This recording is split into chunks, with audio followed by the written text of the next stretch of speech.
दरअसल जब से नेशनल हेराल्ड केस में राहुल गांधी से ईडी पूछताछ हुई है, तब से कांग्रेस लगातार धरना और प्रदर्शनों के माध्यम से मोदी सरकार को घेर रही है। इसी कड़ी में कांग्रेस ने राहुल गांधी से ईडी की पूछताछ और सेना भर्ती की नई स्कीम अग्निपथ के विरोध में दिल्ली में सत्याग्रह किया। जंतर मंतर पर रखे गए सत्याग्रह के धरने में मुख्यमंत्री गहलोत, भूपेश बघेल, पार्टी महासचिव केसी वेणुगोपाल सहित बड़ी तादाद में नेता और कार्यकर्ता शामिल हुए।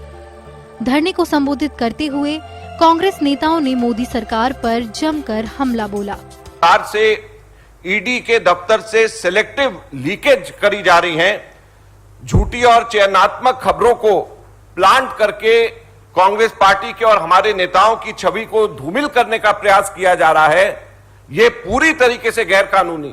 धरने को संबोधित करते हुए मुख्यमंत्री गहलोत ने कहा कि हम गांधी जी के विचारों के आधार पर सत्याग्रह कर रहे हैं, गिरफ्तारी दे रहे हैं, धरना दे रहे हैं, अपनी बात कह रहे हैं। पुलिस अत्याचार कर रही है ऊपर के आदेश से। पुलिस नहीं चाहती कि हम कोई मिसबिहेव करे। ऐसा माहौल बना दिया गया है। हमारे लोगों के साथ गलत बर्ताव हो रहा है। ये उचित नहीं है। हम गांधी जी के विचारों के आधार पर खाली सत्याग्रह कर रहे हैं, अरेस्ट दे रहे हैं, धरना दे रहे हैं, अपनी बात कह रहे हैं। उल्टा हो रहा है इस राज के अंदर। मोदी जी के राज में उल्टा हो रहा है कि पुलिस अत्याचार कर रही है ऊपर का आदेश से। पुलिस नहीं चाहती है कि हम कोई मिसबिहेव करें। ऐसा माहौल बना दिया गया है। मुख्यमंत्री गहलोत ने कहा कि पीएम मोदी और बीजेपी से हमारी व्यक्तिगत दुश्मनी नहीं है, हमारी विचारधारा की लड़ाई है। बीजेपी वाले हमें दुश्मन मानते हैं, कांग्रेस मुक्त भारत बनाने की बात कहते हैं। अरे आप लोगों के बाप दादा भी आ जाएंगे तो कांग्रेस मुक्त भारत नहीं बनने वाला है। देश में हर जगह कांग्रेस है, हर गांव में कांग्रेस की चौकी है। ये विचारधारा है, ये कभी मुक्त नहीं होगी।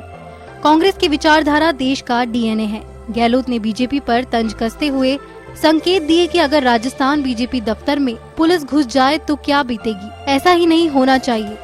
देश भर का कार्यकर्ता राहुल गांधी और सोनिया गांधी के साथ खड़ा है। जिस तरह 1977 में इंदिरा गांधी को जेल भेजा गया था, उस वक्त जैसा माहौल था, वैसा ही जोश आज नजर आ रहा है। हमें केंद्र के खिलाफ जेल भरो अभियान करना पड़ा तो वह भी करेंगे। हम सब लोग जेल में जाएंगे। बहरहाल ईडी कार्रवाई और अग्निपथ स्कीम के विरोध में कांग्रेस अपनी लड़ाई आगे भी जारी रखेगी। कांग्रेस का मानना है दोनों ही मुद्दे आमजन से जुड़े हैं, क्योंकि ईडी का टारगेट सिर्फ विपक्ष है, जबकि अग्निपथ पर युवाओं की अग्नि परीक्षा ली जा रही है, जो कि उचित नहीं है। ब्यूरो रिपोर्ट, जन टीवी न्यूज।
स्वागत है आपका। मैं हूं योगेंद्र, आप देख रहे हैं खास खबर, और खास खबर में हम बात करेंगे विरोध और प्रदर्शन के बीच सेना की भर्ती की प्रक्रिया भी शुरू हो गई है और थल सेना ने इसके लिए विज्ञप्ति जारी कर दी है और वायुसेना, नौसेना सबकी प्रक्रिया आगे जारी रहेंगी, शुरू होंगी, लेकिन विरोध जारी है।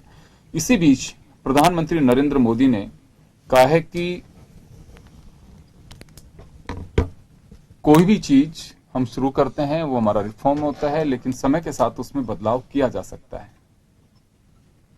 तो चलिए हम चर्चा शुरू करेंगे। कांग्रेस का सत्याग्रह है दिल्ली में और वहां धरने प्रदर्शन, कहा जा रहा है कि देश के युवा पर अपना एजेंडा थोपा जा रहा है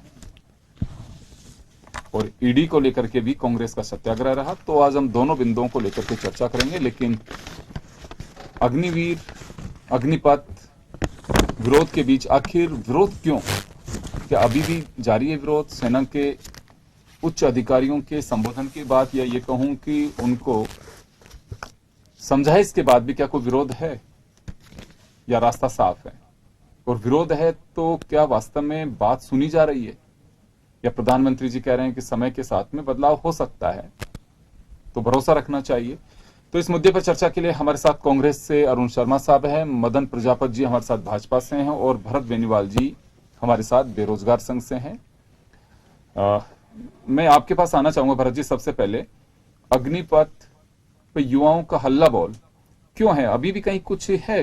हो सकता है पहले दिन कई तरह की भ्रांतियां थी, मुझे भी ऐसा लगता था कि कहीं हमारे सिक्योरिटी लैप्सेस तो नहीं होंगे, कई चीजें सामने आ रही थी, लेकिन अब धीरे धीरे चीजें खुलकर के सामने आ रही हैं। कहा जा रहा है कि गुमराह किया जा रहा है युवा को, ऐसी कोई बात नहीं है। दूसरी तरफ राजनीतिक दल अपना विरोध जता रहे हैं।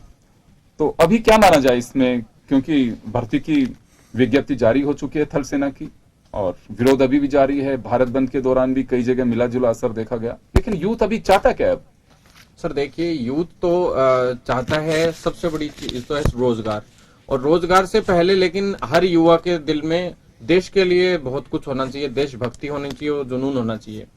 हालांकि जो अग्निपथ और जो अग्निवीरों की जो तैयारी की गई थी, ये वास्तव में कई चीजें तो इसमें 80 से 90% तो बहुत अच्छी हैं। कम से कम 10% ऐसी थी जिन चीजों की अभी इसमें छोटी मोटी मांग भी होनी चाहिए, और वो मांगे सरकार के सामने रखते हुए सरकार उसको पॉजिटिव तरीके से ले तो उसका समाधान भी हो। तो जैसे इसमें जो पॉजिटिविटी है वो लगभग 90-80% तो पॉजिटिविटी है। वैसे देखा जाए तो पॉजिटिविटी क्या है, समझने में जो अग्निवीर हैं, जो हमारे जो युवा है, वो समझ नहीं पाए इसको पूरे को, और पहले दिन से इस प्रोपेगेंडा को चला दिया गया। चूक लगती है? चूक क्यों लग रही है जी, चूक ये है कि एजुकेशन इंटरप्ट नहीं होनी चाहिए साथ में। जैसे 19 से 17.5 से 21 साल की उम्र के हिसाब से इसमें पढ़ाई का टाइम है, तो 2 साल जो एक बार के लिए एज रिलैक्स किया गया, 23 किया गया, वो एक बार के लिए नहीं, रेगुलर ही रहे। दूसरा जो एजुकेशन है वो डिस्टेंस लर्निंग के थ्रू करवा दें, या तो ये हम अभी तक किसी ने शायद सुझाव भी नहीं दिया होगा, मैं पहली बार किसी माध्यम से सुझाव दे रहा हूं। कह रहे हैं कि हम इग्नू को तैयार कर रहे हैं ऐसे कोर्सेज के लिए जिससे मान्यता भी रहेगी आपकी ग्रेजुएशन की तरह।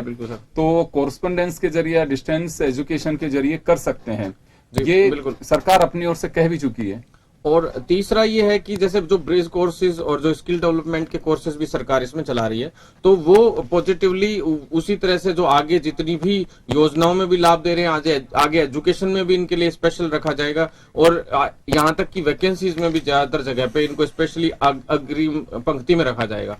इस तरह से लाभ भी दिए जाएंगे इन लोगों को। तो हर तरह से वैसे देखा जाए तो पॉजिटिव ही देखा जा सकता है इसको। ऐसे नेगेटिविटी तो आप किसी भी चीज में निकाल लीजिए, किसी भी चीज में। अब देखिए ऐसा जो विरोध है, विरोध का क्या मानना जाए? इसका विरोध का जी, विरोध का क्या है, फर्स्ट डे ही विरोध शुरू हो गया था। लोगों को पता ही नहीं था कि है क्या इसमें, और कुछ लोगों ने वीडियोस डाल दिए और उन्हीं वीडियोस के आधार पे लोगों ने विरोध जारी शुरू कर दिया। आपको लगता है कि धीरे धीरे अभी विरोध थम सकता है? जी सर, आप एक देखिए, इसमें पॉजिटिविटी बताता हूं मैं आपको। जैसे युवा कोई दिक्कत नहीं है, खिलाफ में भी रहते हैं हम। जो चीज गलत है इसके अंदर 2-3 चीजें और भी हैं गलत, जो मैं बताऊंगा, छोटी छोटी जो माइनर पॉइंट्स है, उनमें जो मिस्टेक है वो भी सही होने चाहिए। लोगों को ये लगता है कि भी 4 साल की नौकरी है, शुरू में भ्रामकता ये फैलाएगी कि 4 साल की है और ठेके पे। ठेका, देश के लिए सेवा देना कोई ठेका नहीं होता है। देश के लिए आप अगर देशभक्ति है हमारे अंदर, मैं झुंझुनू जिले से आता हूं, जहां की धरती से 468 वीर अब तक शहीद हो चुके हैं। आज के न्यूज़पेपर की फ्रंट की खबर भी थी। और जो तिरंगे के लिए खूब हर आए दिन यूं मान लो कि शहीद होके हमारे वीरों की वहां पे बॉडीज आती है। तो इसलिए मैं ये कहना चाहता हूं कि भी जो देशभक्ति की भावना है वो 4 साल के अंदर जो डेवलप होगी, किन 35,000 लोगों में 50,000 की रैली है मान लीजिए आप, 1 साल की होगी। पहले 10 से 12,000 लास्ट भर्तियां हुआ करती थी साल की रैलियों के जरिए से। अब वो ही भर्ती उसकी 1/4 कर लीजिए 50,000 की, वो हर साल होंगी, यानी वही 12-13,000 तो भर्तियां अभी भी हो ही रही है उसके इक्वल। तो साथ में जो मतलब 15 साल वाली, साथ में जो 35,000 जो युवाओं को जो नई भर्तियां दी जा रही हैं, वो भर्तियां बहुत ज्यादा मतलब आने वाले वक्त में वो 35,000 युवा जो घरों में ही रह जाते थे, जिनको रोजगार भी नहीं था, और उनको अपने देश के लिए वीरता दिखाने का भी मौका मिलेगा। मेरे हिसाब से तो ये पॉजिटिव होना चाहिए। हालांकि इसको अब किस वे में युवा लेते हैं, किस वे में उनको जो आपने अभी भरत जी आपने कहा कि 2 छोटी छोटी खामियां हैं, कुछ उसको मैं बताना चाहूंगा, लेकिन अभी आपने कोई खामी गिनाई नहीं इसमें, तो आपके हिसाब से तो 100% योजना ठीक है। तो ये जो बवाल मच रहा आपके साथी कर रहे हैं, आप ही के संघ के भी कई लोग इसका विरोध कर रहे हैं, तो ये उनको आप लोग समझा नहीं पा रहे हैं। मुझे लगता है कि अगर योजना कोई भी अच्छी है, कहीं कोई अगर पथ भटक रहा है तो उसे रोकने का काम करना चाहिए, तो आप क्यों नहीं रोक पा रहे हैं? जी बिल्कुल, हम प्रयास कर भी रहे हैं रोकने का जहां रोकना चाहिए। और जो कुछ खामियां जो रही हैं, जो खामियां भी मैंने आपको अभी बताई दी थी, सबसे मेन एजुकेशन इंटरप्ट नहीं होनी चाहिए, और उसके लिए स्पेशली कोरेस्पोंडेंस और ये वाला इग्नू पे विचार भी किया हम लोगों ने। केंद्र सरकार तक हम अभी गए हैं 2 दिन पहले और मिले भी हैं मंत्रियों से, और उन्होंने पॉजिटिव आश्वासन भी दिया है कि हम ये चीजें करने जा रहे हैं। और उसमें जो सेना के जनरल हैं उन्होंने भी ढंग से इन चीजों को खास करके सामने आके और प्रेजेंट किया, तो सही बात भी लगी हमें उसमें। ज्यादातर काफी चीजें हमें भी शुरू में नहीं समझ में आई थी, तो हम भी एक बार के लिए यूं हो गए थे कि हाँ यार ये तो गलत हो रहा है, गलत हो रहा है। लेकिन सच्चाई यही है कि आज की तारीख में अगर इसको बिल को ढंग से देखें, पूरे सिस्टम को ढंग से देखें। चलिए मैं आ रहा हूं आपके पास में वापस। अरुण शर्मा साहब के पास में जाना चाहूंगा। अरुण जी, कांग्रेस ये कह रही है कि अग्निपथ योजना थोपी गई योजना है और युवाओं को भ्रमित करके और थोपा जा रहा है, ऐसा क्यों लगता है? अभी मैं सुन रहा था मुख्यमंत्री अशोक गहलोत हैं और नेता है, वो कह रहे हैं कि थोपा जा रहा है इस योजना को। योगेंद्र जी, बिल्कुल थोपा जा रहा है और हमें कोई आश्चर्य भी नहीं है, क्योंकि ये भारतीय जनता पार्टी की सरकार का पिछले 8 सालों में प्रतीक चिन्ह मान सकते हैं आप इसे, कि वो हर फैसले बिना किसी एक्सपर्ट्स की ओपिनियन लिए, बिना किसी, भूल जाइए विपक्षी दलों की तो जो इज्जत इस सरकार की निगाह में है वो पूरा देश जानता है, पर विशेषज्ञों की सलाह भी नहीं ली जाती। जो स्टेक होल्डर्स हैं, नौजवान हैं, उनके प्रतिनिधि, बस आर्मी के लोग, एक्सपर्ट्स जो रिटायर्ड जनरल्स हैं, अपने अपने क्षेत्रों के विशेषज्ञ हैं, किसी की कोई सलाह ली नहीं जाती है। अचानक से चीजें थोपी जाती हैं, वो चाहे नोटबंदी हो, जीएसटी हो। यह अलग बात है, जैसे जीएसटी के केस में आप देखिए योगेंद्र जी, उसके संशोधन आज तक आ रहे हैं। 17 में वो इंट्रोड्यूस हुई थी, आप अब भी देख रहे हैं कि उन दिनों तो खैर 184-185 संशोधन आए ही थे सब्सिक्वेंट 6 महीने में, पर अभी भी लगातार संशोधन आ रहे हैं और कोई क्लैरिटी सरकार को है नहीं। दूसरा, ये एक्चुअली बहुत खतरनाक मॉडल है। मेरे दोस्त यहाँ अभी नौजवान दोस्त बैठे हैं, ये पूरा इम्प्लीकेशन इसका समझ नहीं पा रहे हैं। मैं आपके चैनल के माध्यम से थोड़ा सा इसको एक्सप्लेन करना चाहता हूं। मैं मोदी जी से हाथ जोड़ के प्रार्थना करता हूं, आप हर क्षेत्र में अपने एक्सपेरिमेंट ट्राई कीजिए। इस देश के लिए, इसकी जनता के लिए, इसकी सेना के लिए करबद्ध विनती है। पिछले 75 सालों में सारी सरकारों ने ये कोशिश की है कि सेना जैसा सेंसिटिव सेक्टर सरकार छुए नहीं। वो बहुत विशेषज्ञ सेक्टर है, उसमें राजनीति का कोई काम नहीं होना चाहिए और राजनीति का कोई दखल नहीं होना चाहिए। राजनीतिज्ञ पीछे से भी किसी चीज को नहीं धकेले, ये बहुत आवश्यक। सरकार ये कह रही है कि विपक्ष भ्रम फैला रहा है, सरकार का कोई दखल नहीं है। डिफेंस का अपना एक रिक्रूटमेंट सेल बना हुआ है, उनकी जो ओपिनियन और उनकी जो रिसर्च है उसके आधार पर इस योजना को लॉन्च किया गया है। योगेंद्र जी, मैं आपको बताना चाह रहा हूं कि विभाजन करना एक स्पेशलाइजेशन है भारतीय जनता पार्टी के पास। मैं आपको याद दिलाना चाहता हूं, सीबीआई विभाजित थी। अपनी पसंद का डायरेक्टर लाने के लिए आधी रात को सीबीआई के ऑफिस में सीबीआई के लोगों ने छापे मारे और अगले दिन सीबीआई का डायरेक्टर बदल दिया। इलेक्शन कमिश्नर डिवाइडेड था। वहां एक चुनाव के दौरान जब तीसरे इलेक्शन कमिश्नर ने इनकी हाँ में हाँ नहीं मिलाई और क्लीन चिट देने से इनकार किया, तो न केवल उसकी नोटिंग्स रिकॉर्ड पे नहीं ली गई, सिर्फ उसकी इतनी डिमांड थी कि जब मैं मना कर रहा हूं तो आप इसको नोटिंग पे ले लीजिए, वो नहीं ली गई। पर बाद में उसको जितने पापड़ बेलने पड़े वो शायद हम लोग जल्दी भूल जाते हैं, वो देश को मालूम है। सुप्रीम कोर्ट आप भूल गए होंगे, मुझे तो याद है 5 सुप्रीम कोर्ट के जज लॉन में कुर्सी लगा के उन्होंने कहा कि हमें स्वतंत्र तरीके से काम नहीं करने दिए जा रहे। इसीलिए मैंने अपना ओपनिंग रिमार्क कहा था कि भगवान के लिए, इस देश के लिए आप सेना को छोड़ दीजिए।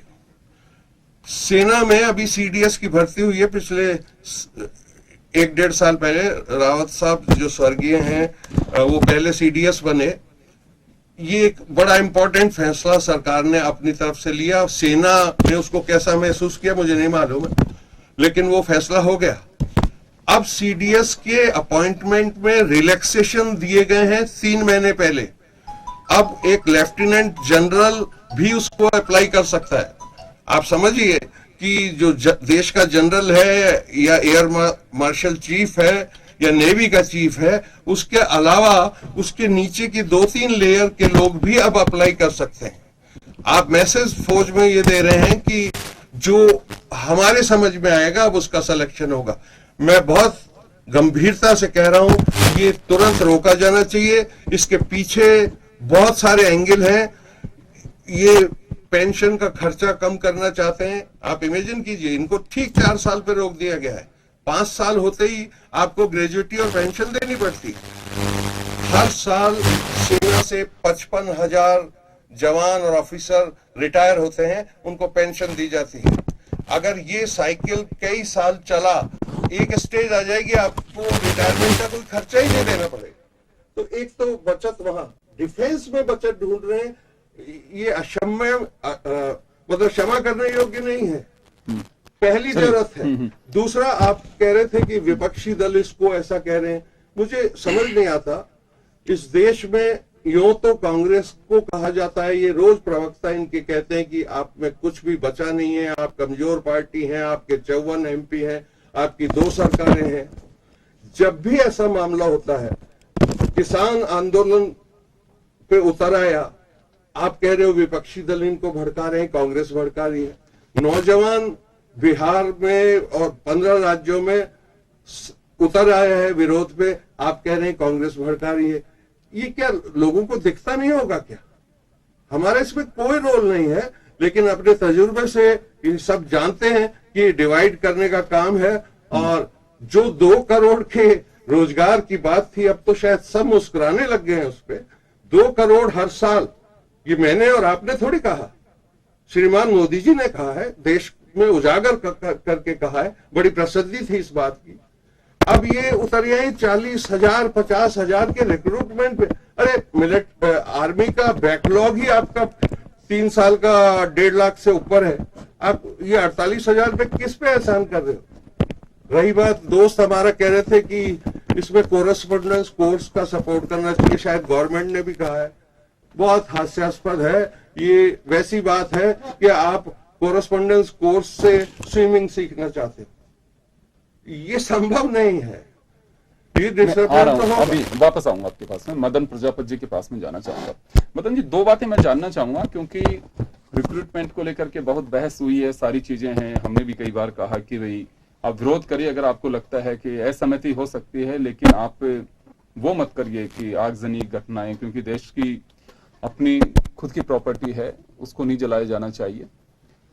एक तरफ बीजेपी कहती है कि हमारा कोई दखल नहीं है इसमें, ये लगातार कहता है, लेकिन ये बात किसी के गले नहीं उतर रही है। गले इस वजह से नहीं उतर रही है कि जब भी कोई अमेंडमेंट की बात आती है तो बीजेपी के स्पोक्स पर्सन पहले आते हैं, उसके बाद में सेना के लोग आते हैं। राजनाथ सिंह जी सरकार का हिस्सा हैं, कहेंगे कि रक्षा मंत्री हैं, वो तो आने ही चाहिए, तो ये क्यों खारिज किया जा सकता है? ये मुझे लगता है कि कोई लाजमी मानते हैं आप इसे कि हाँ बिल्कुल सरकार का कोई दखल नहीं है, बिना सरकार के कुछ संभव है? तो ये बार बार क्यों कहा जाता है कि सरकार का कोई दखल नहीं है? ये मैं इस वजह से कह रहा हूं कि आम चौराहे की चर्चा है ये, कि बार बार बीजेपी के नेता ये क्यों कहते हैं, ताल ठोक के कहिए कि हाँ बिल्कुल रिफॉर्म्स हम लेकर के आ रहे हैं, इसका नफा नुकसान जो भी होगा हम भुगतेंगे, उसमें क्या बात है?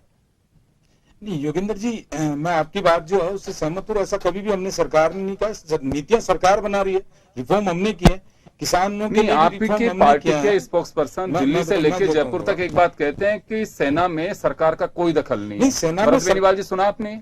सेना में क्यों कहा जाता है ये सेना बार-बार? में सरकार का कोई दखल नहीं है, जैसा कि इनके टाइम पे हुआ करता था, और वो करें तो दखल, हम ये थोड़ी कहते हैं कि सेना ये करेक्ट नहीं करे, लेकिन भर्ती की जो बनाएंगे या किस तरीके से नियुक्तियां होगी वो तो सरकार करती है। दखल का मतलब ये नहीं कि हम किसी भी जनरल को जाके बोले कि आप इस तरीके से करें। इस रिफॉर्म को लेके बात कर रहा हूँ, रिफॉर्म इसी को रिफॉर्म लेके- को लेकर रिफॉर्म कहा को जा रहा है लेके कि सेना ने अपनी एक्सरसाइज की है, इसमें गवर्नमेंट का कोई दखल नहीं है। सेना ने अपनी एक्सरसाइज की, गवर्नमेंट के साथ में उसको भेजा, जो सेना चाहती है हम वो करना चाहते हैं। जो दखल की बात है, सेना अगर चाहती है, उनको लगता है किस तरीके से सही है, तो हम उसको सहयोग करते हैं, ना कि उनके बनाए हुए नीतियों को रोकने का कार्य करती है सरकार। सरकार उनके सहयोग के लिए है, ना कि उनको रोकने के लिए है। पहली चीज तो योगेंद्र जी है। दूसरी, आपने जो अभी कांग्रेस के प्रवक्ता हैं अरुण जी, इनसे बात करी, बहुत सीनियर आदमी है, इन्होंने, आपने अग्निवीर की बात करी, ये अग्निवीर में इस तरफ से उस तरफ सब जगह जाए, ये सीबीआई में जाए, ये चुनाव आयोग में जाए, ये ईडी में चले गए, ये सब जगह जाएंगे, लेकिन पूरे 15 मिनट 5 मिनट के बोलने के अंदर इन्होंने कहीं पे भी अग्निवीर में क्या हुआ, ये 3 बार हाथ जोड़ जोड़ के बोल रहे हैं कि सेना के ऊपर ये ऐसा मत करो। ये वही पार्टी है योगेंद्र जी, जो सर्जिकल स्ट्राइक होने के बाद में इनके नेता खड़े होकर पूछते हैं कि आप सबूत दीजिए, और ये हाथ जोड़ के बोल रहे हैं कि हमारे को सेना को बगस दीजिए। ये वही पार्टी के नेता है योगेंद्र जी, जो चीन के डिप्लोमेट के साथ में गुपचुप करके लंच कर रहे होते हैं और बाहर आके बयान देते हैं कि हम नहीं थे वहां पे, हम नहीं थे, बाद में कहते हैं कि ये तो हमारा पारिवारिक वो है। तो ये जो सेना का कौन कहता है? इन्होंने कहा सीबीआई को पिंजरे का तोता किसकी सरकार में सुप्रीम कोर्ट ने कहा था। इन्होंने 3-5 जजेस की बात की है योगेंद्र जी, इनसे पूछिए, वो 5 जजेस जब प्रेस कॉन्फ्रेंस कर रहे थे, जब इनको बहुत अच्छे लग रहे थे, लेकिन जब उसी में से चीफ जस्टिस बनाया गया और उन्होंने जो फैसले दिए, उन्हीं के फैसलों के ऊपर यही कांग्रेस पार्टी ने प्रश्नीय चिन्ह लगाया। आप योगेंद्र जी की कथनी और करनी दोनों में बहुत फर्क होता है। ये जो आंदोलन अभी इनके नए नए मीडिया प्रभारी बने, इनको देश से, जनता से, इनको सेना से किसी तरीके का कोई सरोकार नहीं है। ये अभी बोल रहे थे प्रवक्ता साहब कि थोपा जा रहा है जनता के ऊपर, मोदी जी कानून, हम नहीं थोपते हैं, थोपा तो कांग्रेस पार्टी जा रहा है। जो राहुल गांधी को, जिसको पूरी जनता ने नकार दिया है, उस व्यक्ति को आप थोपने की कोशिश कर रहे हो जनता के ऊपर। 2 राज्यों में सरकार बची। योगेंद्र जी आप ये देखिए, ये सत्याग्रह करते हैं, सत्याग्रह करने वहां जाते हैं। अशोक गहलोत जी का अगर आपने बयान सुना हो तो वो कहते हैं वहां खड़े होके कि लोकतंत्र की हत्या कर दी जा रही है, हमारे पवित्र मंदिर के अंदर, हमारे पवित्र मंदिर जैसे दफ्तर में हमारे को घुसने नहीं दिया गया और हम लोकतंत्र कर रहे हैं, दिल्ली पुलिस हमारे को रोक रही है। योगेंद्र जी आपको याद होगा कि राजस्थान के बेरोजगार जब कांग्रेस कार्यालय के बाहर बैठ के धरना दे रहे थे, प्रदर्शन कर रहे थे, शांतिपूर्वक प्रदर्शन कर रहे थे, उनको बसें लगा लगा के जेल के अंदर भर दिया गया और उनके ऊपर मुकदमे चलाए गए, और आज तक वो लोग बेरोजगार छूटे नहीं है। कौन से मुंह से ये बेरोजगारों की बातें कर रहे हैं यहाँ बैठ के, मुझे तो समझ नहीं आता। इनके ईडी, अगर पुलिस, आप तीसरी चीज आज मैं योगेंद्र जी आपने ईडी के लिए बता दूं, इन्होंने ईडी की बात करी, ये वही मुख्य प्रधानमंत्री हैं अरुण जी, जिनके ऊपर आपने पूरी सीबीआई, ईडी सारी लगा दी है, लेकिन किसी भी संवैधानिक संस्था के ऊपर प्रश्न चिन्ह नहीं लगाया। और उन्होंने कहा कि मुझे सीबीआई ने या सुप्रीम कोर्ट की एसआईटी ने बुलाया है, तो ये संवैधानिक संस्था है, जो भी प्रश्न करेगी मैं उसका जवाब दूंगा। इनके राहुल गांधी जी को बुलाते हैं तो ये अन्य राज्य के यहाँ से अपने नेताओं को बुला के और वहां पे बुला लेते हैं, आंदोलन करवाते हैं। और ये वही आंदोलन है योगेंद्र जी, जिनके इन्हीं के नेता कहते हैं कि आंदोलन करने कोई आ नहीं रहा है, हम आते हैं 1 घंटे बैठते हैं। और मुझे एक बात बता दीजिए, मैं छोटा सा मेरा सवाल होगा, अपने बेरोजगारों की जो बात कही है उसी को लेकर के, बेरोजगारों के साथ में आपको नहीं लगता है कि हर राजनीतिक दल छलाव कर रहे हैं? हम सत्ता की कुर्सी पे बैठे होते हैं तो हमारे दफ्तर इतने प्यारे हो जाते हैं कि वहां परिंदा भी पर नहीं मारना चाहिए, पुलिस पहले दिन से अलर्ट होती है कि उनकी भी अपनी मजबूरी होती है, और जैसे विपक्ष में होते हैं तो हम आंसू पहुंचने चले जाते हैं। बीजेपी के वाकई ध्यान है आपको, जैसे कांग्रेस आज करे वैसे बीजेपी में होती? भरत बेनीवाल जी जरा बताइए, मालूम है आपको? जी बिल्कुल, हर सरकार में योगेंद्र जी आप लोग कहिए ना, जी देखिए, जिस प्रकार से जैसे जो भी जैसे पार्टियों में भी एक सबसे बड़ी दिक्कत क्या है कि कुछ में जैसे पार्टी में कुछ अच्छे लोग भी होते हैं, कुछ बुरे भी लोग होते हैं। एक सबसे बड़ी खास बात होती है कि भाई जो मेन नेता है, जैसे सीएम का चेहरा जो बन के आता है, उस पर निर्भर करता है बहुत कुछ। अब वो किस तरह से सुनवाई करता है, किस तरह से सुनवाई नहीं करता है। तो जैसे अलग अलग पार्टीज में अलग अलग तरह के लोगों की अलग अलग जो है स्ट्रेटेजी होती है सामने बेरोजगार युवाओं को इनको एक डील बात मैं आपसे कहना चाहूंगा, देखिए दो बातें मैं, जी, बिल्कुल। एक बात तो ये है कि बेरोजगारी न केवल भारत, दुनिया के सामने बहुत बड़ी समस्या है, बिल्कुल सर। इसमें कोई संदेह नहीं है। और आज किसी भी गवर्नमेंट का, किसी भी सरकार को, स्टेट गवर्नमेंट हो चाहे यूनियन गवर्नमेंट हो, बहुत बड़ा पैसा पेंशन, भत्ते और तनख्वाह में जा रहा है। बिल्कुल। प्राइवेट सेक्टर के लोग भी काम कर रहे हैं, वो भी अपना जीवन यापन करते हैं। और मुझे कहना नहीं चाहिए, मैं आप में हम 4 लोग यहाँ बैठे हुए हैं, सबका वास्ता पड़ता है सरकारी ढर्रे से और क्या स्थिति होती है। सेना के नाम पे भी राजनीति करना तो बहुत सहज काम है, लेकिन एक्सपर्ट्स ये भी कह रहे हैं कि आप संख्या बढ़ाने से ज्यादा टेक्नोलॉजी का युग है अब। एक टेक्नोलॉजी 10 सैनिकों जितना काम करती है। इजराइल से को हम जैसे फॉलो करने की कोशिश कर रहे हैं, अभी तर्क देते हैं बीजेपी के नेता भी, कांग्रेस के भी नेता है, दूसरे लोग भी। इजराइल को देखिए 4 साल में क्या कर रहे हैं, लेकिन उनकी टेक्नोलॉजी भी आगे बढ़ी है। इजराइल की टेक्नोलॉजी देखी है, बिल्कुल सर। इजराइल क्या स्थिति है, 90 किलोमीटर दूर से बैठ करके अपने निशाने से वहां तक आने नहीं देते हैं। एक दुनिया की इजराइल का एक ऐसा फौजी है कि अपने दुश्मन को यूएस में भी बीच जाकर के ठोक के आ सकता है। हम वहां ध्यान नहीं दे रहे, हम केवल बस, ठीक है बेरोजगारी एक समस्या है और ये तो रिफॉर्म्स है, देखिए किसी को तो करना पड़ेगा। आपने एक बात नहीं कही जो आपके साथी पता नहीं क्यों हमें लगातार कहते हैं कि साहब हमें एक डर ये भी है कि ठीक है आप पेंशन, तनख्वाह, ये सारी चीजें कभी किस स्तर पे आकर के हो सकता है, क्योंकि अभी कौन बिल्ली के गले में घंटी बांधेगा, ये तो देखने वाली बात होगी। चुनौती सबके सामने, हमदर्दी आज चाहे बेरोजगारों के साथ में, सरकारी कारोबारियों के साथ में कांग्रेस दिखाए या फिर जहां विपक्ष में बीजेपी दिखाए, लेकिन अंदर से सबको मालूम, मैंने अपने कानों से सुना है, आंखों से देखा हुआ है, सरकार में बीजेपी के नेता होते हैं तो भी उन्हें पेंशन और तनख्वाह और भत्ते मुसीबत लगती है। कानों से सुनी बात बता रहा हूं मैं। और चाहे कांग्रेस की सरकार हो, उनके भी जो हुक्मरान बैठते हैं या जो संचालक हैं, मंत्री हैं, अधिकारी बैठते हैं, बहुत बड़ी चुनौती है पेंशन देना और ये सारी चीजें। बेशक हम कहें कुछ भी, लेकिन सच्चाई यही है, रिफॉर्म्स आ सकते हैं। आपके साथ ये कहते हैं चिंता हमारी एक ये भी है साहब कि हर जगह अब टाइम पीरियड में कटौती करेंगे। जब सेना में की जा सकती है तो दूसरे में तो बड़े आसानी से किया जाएगा। आइए कभी आपके सामने बात। बिल्कुल सर, आइए बहुत बार। और टाइम पीरियड की कटौती की बात सर, अब एक चीज इसमें तो सर ये भी है कि जैसे अब टाइम पीरियड की कटौती तो कर रहे हैं, साथ में सर दूसरे जैसे अब जहां करनी चाहिए वहां नहीं करते हैं कई जगह पे, ये भी है। अब जैसे पुलिस की नौकरी 24 घंटे करते हैं सर, 24 घंटे की बजाय सर वो 8 घंटे उनका भी होना चाहिए, क्योंकि उनके साथ भी अन्याय होता है जैसे जो टाइम पीरियड होता है उसके हिसाब से। और वैसे अगर पूरी जो नौकरी का जो टाइम पीरियड है वो तो कटौती होती ही जा रही है धीरे धीरे। और जो खैर देखिए सर, मैं ये नहीं कहता कि भी रोजगार केवल सरकारी नौकरियां ही एक जरिया है, प्राइवेट सेक्टर को भी हमें डेवलप करना पड़ेगा बहुत ज्यादा। और प्राइवेट सेक्टर में भी जो आज हालत है, 8-8, 5-5 हजार में लोगों का जो शोषण होता है, वो भी समान कार्य समान वेतन के अनुसार किसी न किसी तरीके से कुछ स्पेशल एक्ट्स इनके लिए भी बना के इनका भी शोषण रोकना पड़ेगा। साथ में रोजगार की व्यवस्था भी इन लोगों के लिए करनी पड़ेगी और इनमें भी नए नए रिफॉर्म्स हमें पैदा करने पड़ेंगे। साथ ही आत्मनिर्भरता का भी सिस्टम हमें तैयार करना पड़ेगा, क्योंकि अकेला यही नहीं है कि सरकारी नौकरियां ही एक रोजगार की व्यवस्था है, ये युवा को भी समझना पड़ेगा।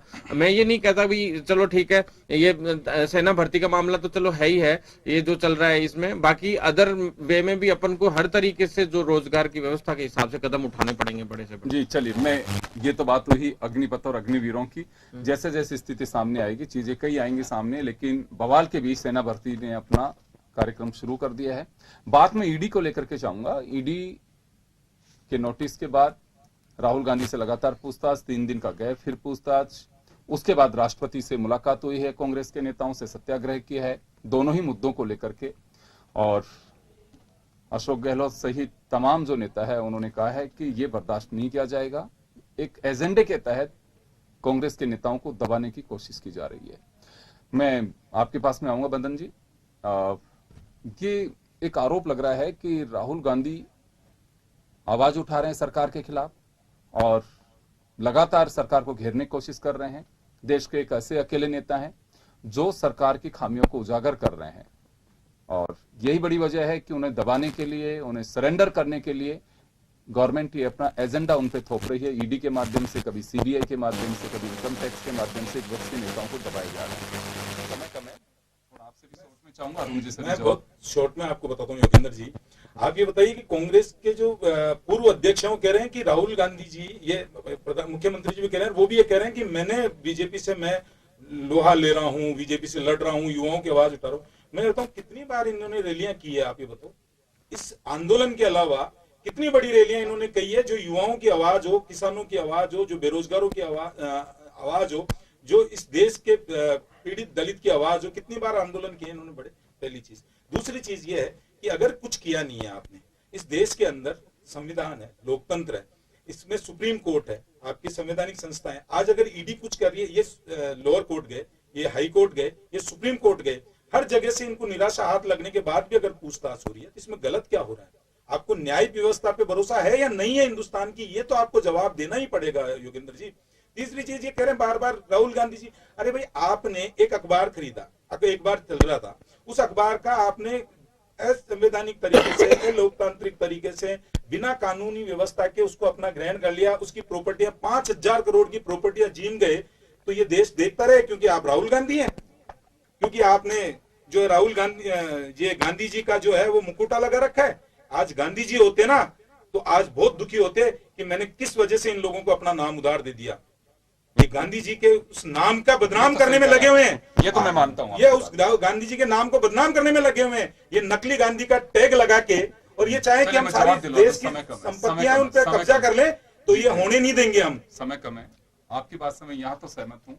वाकई गांधी जी आज होते तो मुझे लगता है कि उनका दिल तो दुखी हो रहा होता, इसमें कोई डाउट नहीं है, ये तो मैं भी मानता हूँ।